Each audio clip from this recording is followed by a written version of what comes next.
listening to the Successful She podcast, episode 23, with Szebastian Onne, rising from disaster into thriving even faster.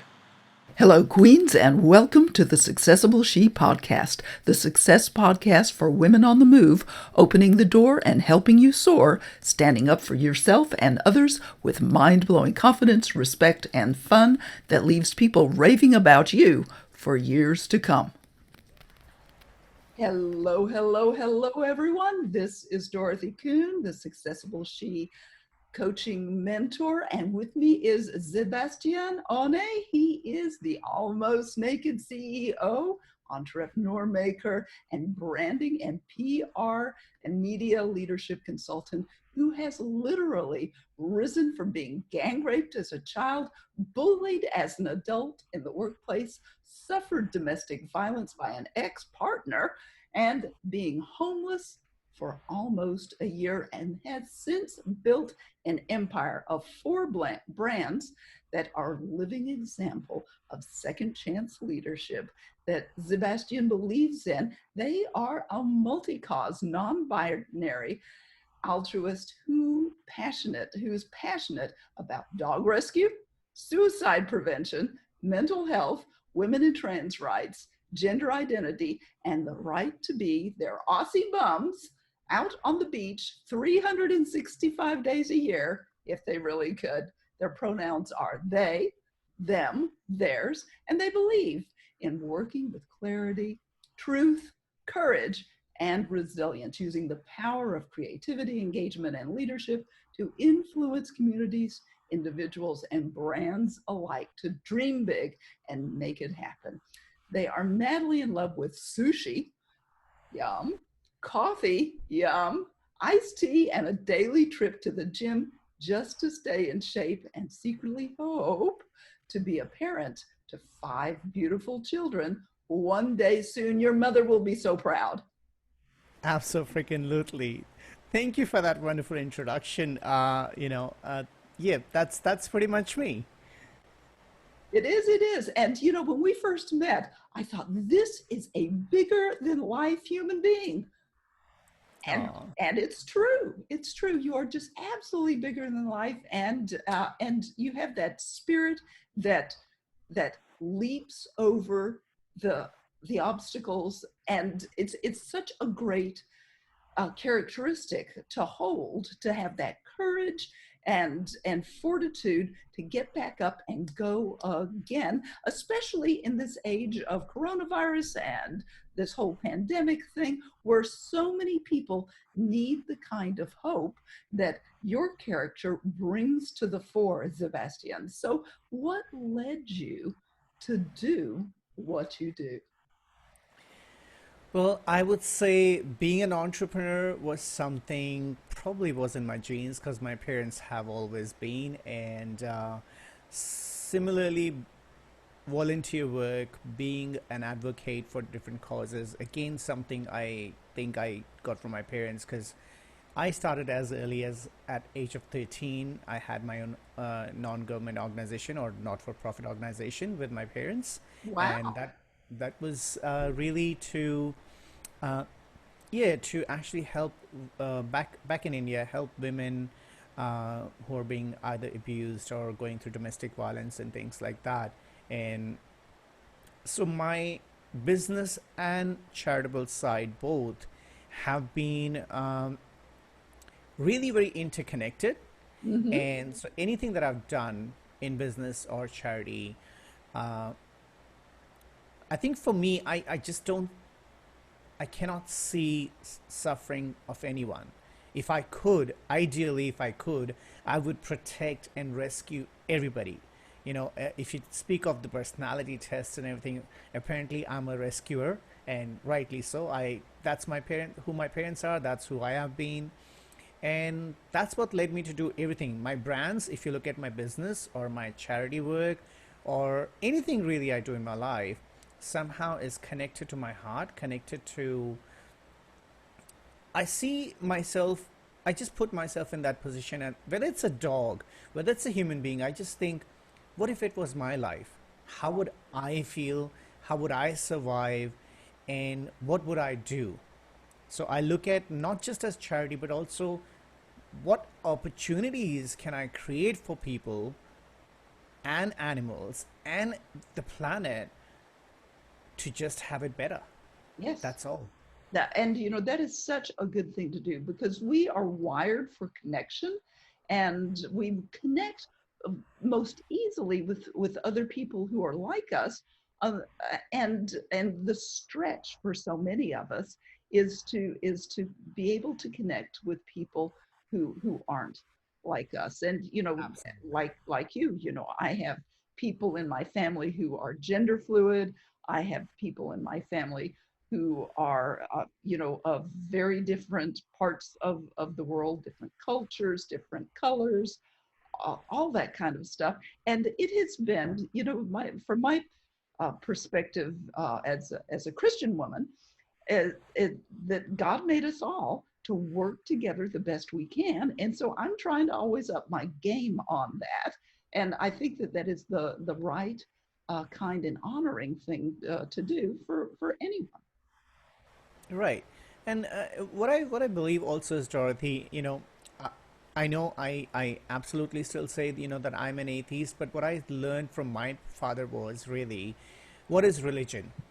Uh, let's forget all the politics and all the negatives and all that, but what is really religion? Religion was a system created to manage society in a cordial way, right?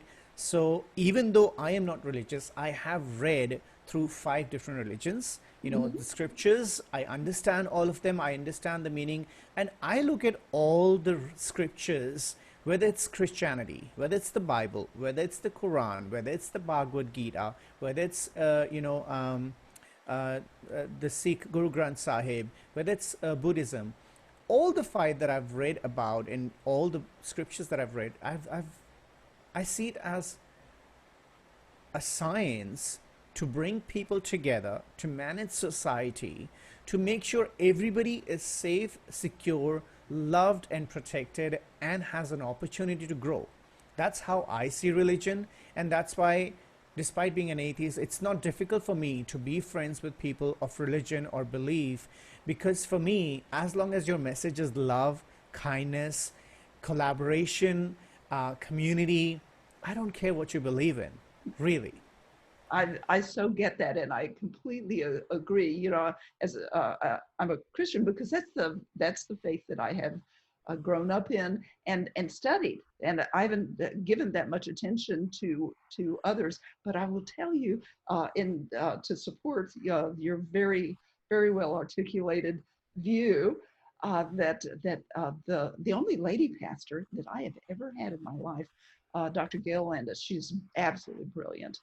And she said, you look at, Dorothy, you look at any theological uh, view of the world, any religious view of the world, and you take the things that are held dear in that point of view, in that theology, and ask yourself this question: do the things that any one belief, does it lead toward love and life, or does it Right, lead toward death and disconnection? right, And that is the difference between a healthy theology and a toxic one. right, And, toxic theologies, they have their run from time to time and right, through different ages and different cultures. And they never serve people, they serve those who are using that religion for right. power. And if I may quickly add, as you were talking about faith, so I actually have an abbreviation for faith. And, again, I would still emphasize, despite being an atheist, how I define faith. Faith is fully absorbed in true harmony, you Oh, know. yes. So True faith, if you harmony. look at that, what Uh-huh. is, fully absorbed in true harmony is what faith is. Yeah. That's what the religion, Mhm. that's what any system is trying to do, that everybody is harmoniously working with each other. Mm-hmm. Yes. And when we do that, we honor, what, however it turns out, because the essence of faith is that we don't know what's on the other side, right? Exactly.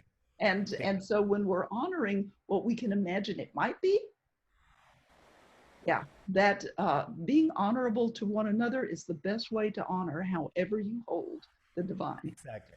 It's Exactly. wonderful, wonderful. So when you see, in this time of challenge, people need hope. They need to be able to see a way. And so many people feel, when we're scared, we can feel really stuck and like we're threatened in the woods and we're not going to move at all. But moving, Absolutely. we need to. And this whole series is about pivoting. And what mistakes do you see people make when it comes to that protecting and pivoting, and in the spite of that, trying to stay positive through this really challenging pandemic time and thrive on the other side? So for me, really, the one thing that I see that is happening too much is, and it's two sides of the same coin. Either people are overly being positive, and I call that false positivity, uh, lecturing people, telling people how to feel, telling people how to handle. The thing is, not only the situation we are in, but also in life, every circumstance, every challenge, every crisis, all of us deal in a unique way. What I do or what I feel or how I react is never going to be similar to second person. We are like a fingerprint. No one person is reacting to a crisis in the same way. In their mind, in their heart, in their soul, they are reacting in their own way based on their experiences, their resources, their situations, and what they can or cannot do under that circumstance. Mm-hmm. So, one false positivity is, I think it really needs to stop. You need to allow people to feel sad, to feel grief, to feel angry, to feel frustrated, because we're human beings. That's If right. you do not allow the true expression, what you're doing is, only thing that's happening is you're delaying what they're really going through. Mm-hmm. You're delaying the realization of what they're suffering with. So they're just pretending, I'm okay, I'm okay, I'm going to be fine, I'm going to be okay. And I think that's where I see it this way. If somebody dies, allow them to cry, allow them to be angry, allow them to be numb, allow each person to be the way they are, and they will come to terms with it in their own time and in their own way. So that's one thing people are doing wrong. And another thing that I feel is also the panic. Instead of understanding the circumstance, instead of understanding what really is going on, what do we need to do, what steps do we need to take, people are running amok in every direction without, like, oh, my life is over, oh, I can't survive this, my family is going to die. I think either we are panicking too much or we are being extremely false positive. What we need to do is pause for a second, think about it. This is where my what I use, C.T.C.R: clarity, truth, courage, and resilience. Mm-hmm. First of all, pause for a second, clear your mind. Where am I right now? What's happening? What am I going through? What are my challenges? Then accept your truth. This is really happening. This is what I need to deal with. People may not know, but this is how I feel. These are the challenges I have. These are the losses I am facing. These are the damages I have already faced. This is the reality I'm standing in. Now, gather the courage to do your best. Whether that best is one day at a time, 1 minute at a time, one smile at a time, one tear at a time, do your best with all the courage you can gather and be resilient to every challenge that's coming your way. Remember, the moment you give up, you fail. As long as you keep trying, it's not a failure. It's a lesson. It's a process. It's a flow. As long as you keep trying, you are going forward. You're not stagnant. You're not failing. Everything that's going to happen, and when you come on the other side of that, it's just a lesson. It's just a skill. It's just something that made you so much more wiser, smarter, and, you know, really smart ass to deal with it next time better. So I C.T.C.R is not only courage, truth, clarity, truth, courage, resilience. I also call it C.T.C.R is cut the crap. Right. So just focus on what you need to deal with, really. Uh-huh. Yes, that is so true, and that's been my practice very much here and in my situation. I know what I can do. I call my practices for staying COVID free hazmat practices. Right. My family, we have a military background, as you can see over here, Yes. and we've laid my father to rest with 21 guns, and he is yeah, always an example to me, even so he was a difficult PTSD guy, you know. But Hmm. you know, it's what can you know, feel your feelings, don't deny them, just feel them, and then ask yourself, what can I do? What's the part that I can do to make the best contribution? And so I use my hazmat practices. Everything gets washed, and I go out maybe twice, more like once a week. And I'm really careful, and I wear my mask and all those kinds of things.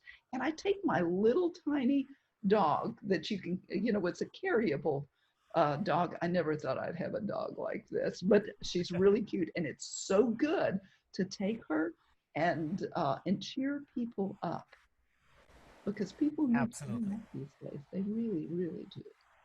Absolutely. And Yeah. just to complete the question that you asked, what would I advise? Uh, you know, so once you accept the truth, once you know that I have to do use all my courage and be resilient, all you need to do now is using that clarity, think of what is available to you, think of what skills do you have, and think of how can I combine the two together, Mm-hmm.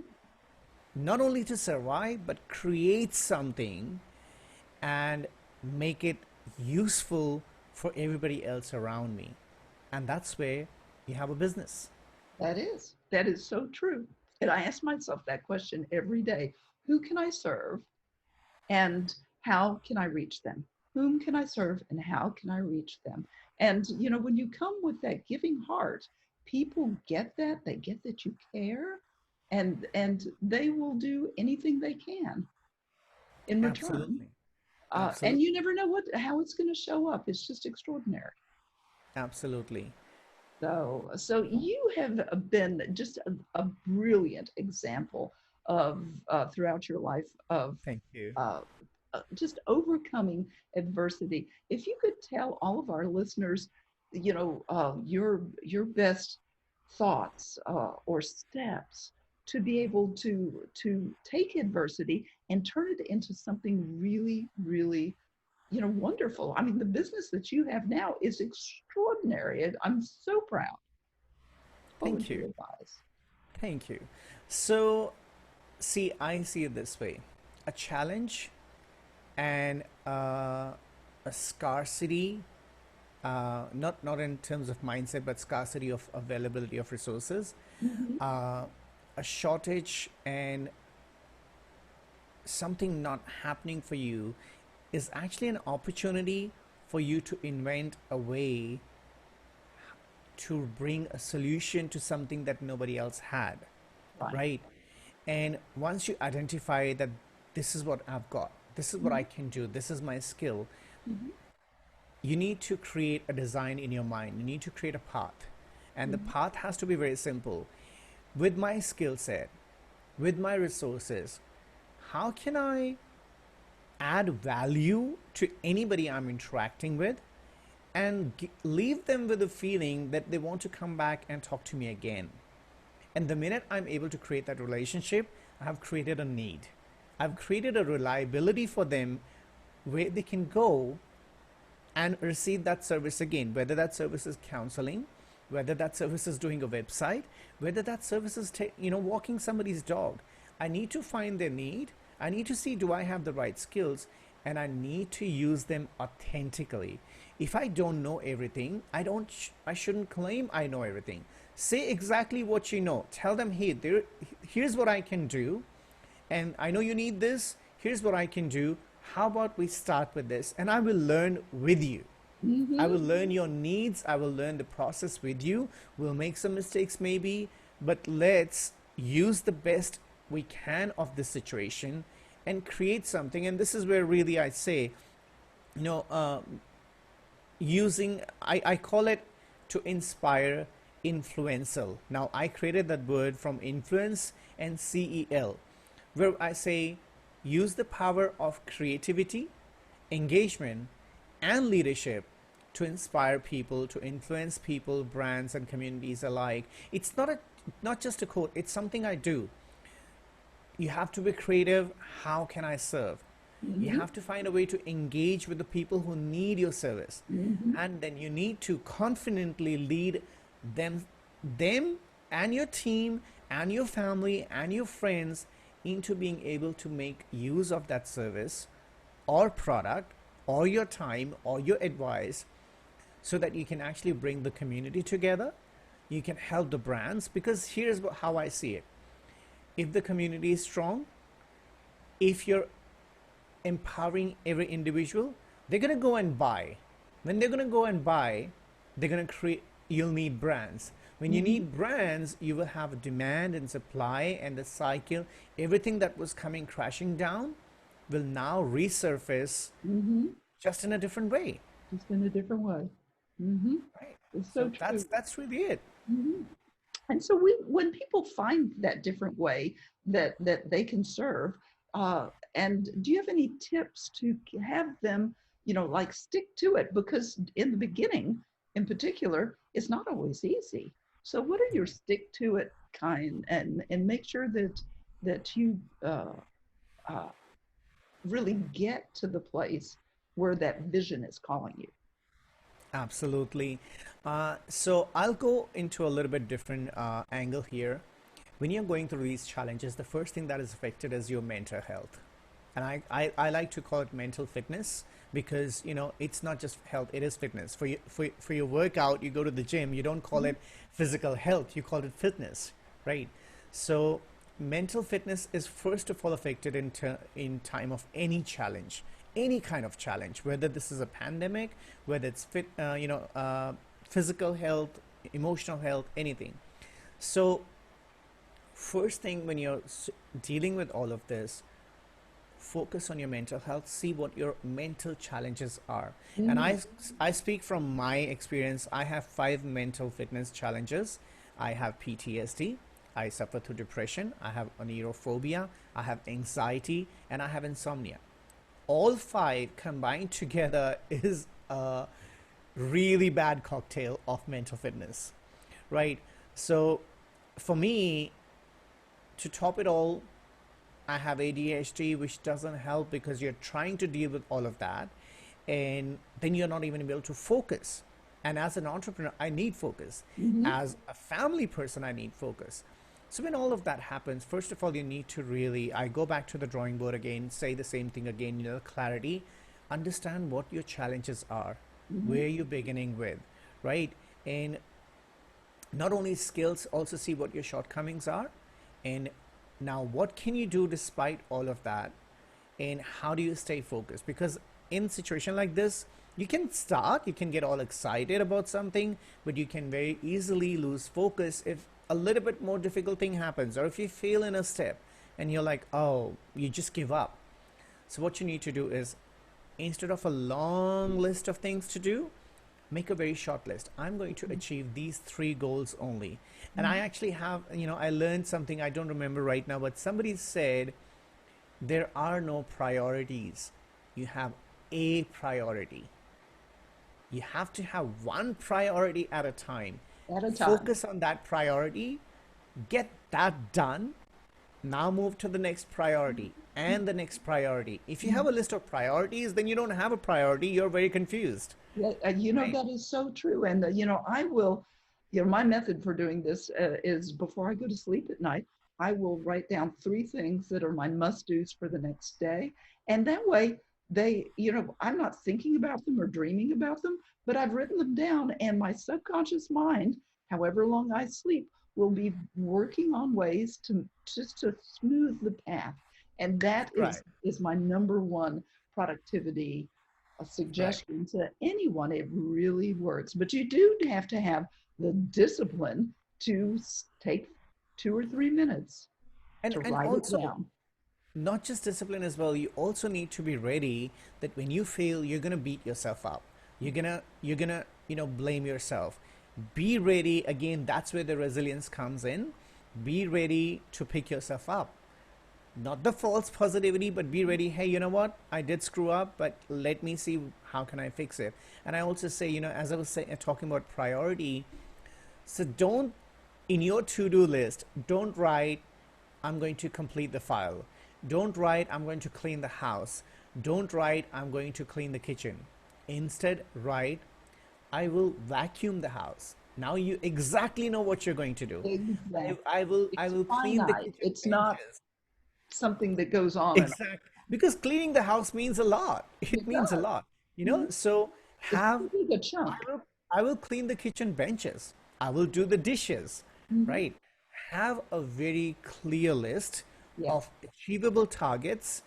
And I strongly suggest this, every single accomplishment, reward yourself.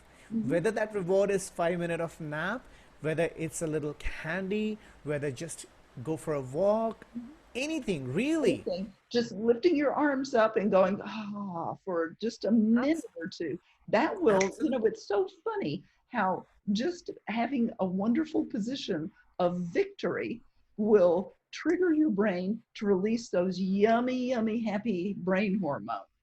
Absolutely. And one thing I will say, our friend Alicia Curry, one of my closest friends. So she says something that I really, really love. She says, celebrate the smallest victories. You Yes. know, so the tiniest thing you have, go and scream on top of your lungs. You know, just share what you achieved, whatever that celebration is, whether you go on live, whether you write it down somewhere, whether you just stand in front of the mirror, whether you call a friend or family and say, hey, I did this, but celebrate the smallest achievement Indeed. because you deserve it. You You do. worked for it, You know, right? you did. And so And pat it keeps yourself you on the back. motivated. Yes. Absolutely. It increases your motivation, it keeps you going, and Mhm. it reminds you that you're capable. Yes, it does. It does. It does. So this is so wonderful. Now, I want our listeners to get just a sense of the work that you do and how they can get in touch with you where it's a match. So, how do you help Absolutely. entrepreneurs? Thank you. So, well, as you know, I have multiple brands and multiple campaigns, so I'm not going to go into all of them. The best way to learn about me, just in short, is go to Szebastian.com. That is SZEBASTIAN.com /connect, and you'll find everything that I do, all the brands that I work with, all the campaigns that I have. That's one way to get in touch and get to know more about me. But just to say it in short, so Sebastian.com is the brand where we do all the branding, engagement, and leadership services. And Dramaniac TV is where we have our shows as well as we do media production for other clients. And then we have the B Word company. That is a consulting company especially focused on situations like right now, but what we also call it, it is for better brands and better community. So brands who are involved, who are heart-centered, who are involved in helping communities is what we help, and we help people. What we say is we help people decide how not to lay off people and yet survive. Yeah. Right. So that's what B Word Company focuses on. And then I have Talk to Me movement, which is about suicide prevention and Say that again. I missed it. You have.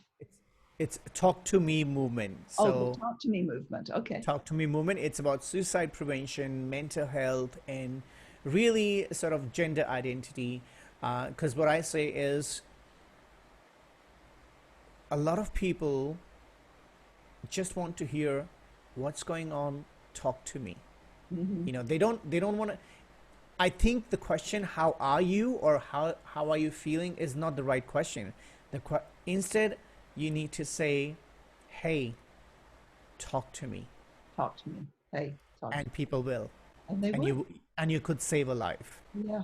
you could. You could. So And I know, having gender fluid people in my family is something, that as a straight woman, I didn't expect.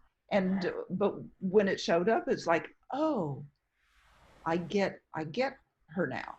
And those are correct. her pronouns, she and her.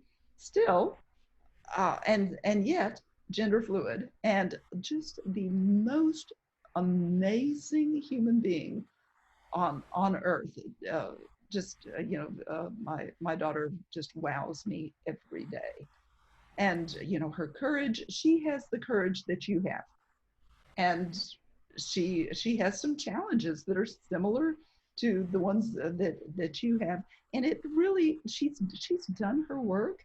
It's just amazing how what a great contribution she is, and a gift Absolutely. to other people. And so, Absolutely. in my view, the divine, however you hold it, makes everything to be the best that it can be. And it's our job as good people to put on our adult pants, so to speak, and do the best we can to show that love and what we're here to do, so that we can contribute to the world instead of making things more difficult, because we don't need more difficulty. Exactly. And look, what I really say is, be an adult, but don't forget the child inside you. Yes. And if you keep both alive, Mhm. life's gonna be okay. Yes, be playful every chance you have. Absolutely. Wonderful, wonderful. Well, I will put your websites in the show notes, and we will have a great time on the other side of this. And this has just been extraordinary. I love having these conversations with you, because you're such a big heart, and what a wonderful mind to go with it. Amazing. Thank you so much. It's been an honor, and I'm absolutely grateful that you invited me. Thank I you. am delighted to have you here. We will see you soon. And you all look for the next episode. You will love it too. Bye for now, Sebastian.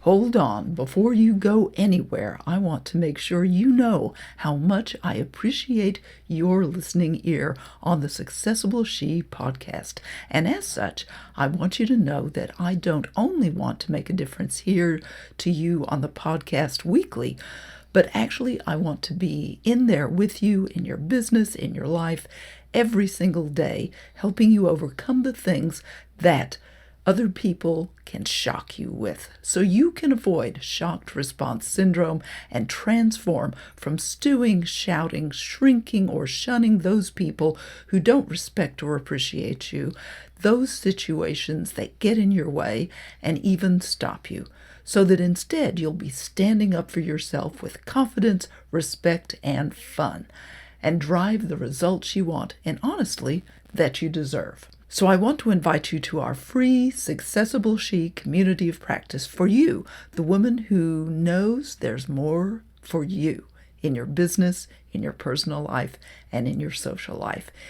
It's an invite-only free online community of high-level women achievers, and this is where you can get ongoing trainings and interactions with me, where you can learn and grow with like-minded influencers and thought leaders, share best practices, and of course, get monthly micro trainings and book recommendations from me and my team.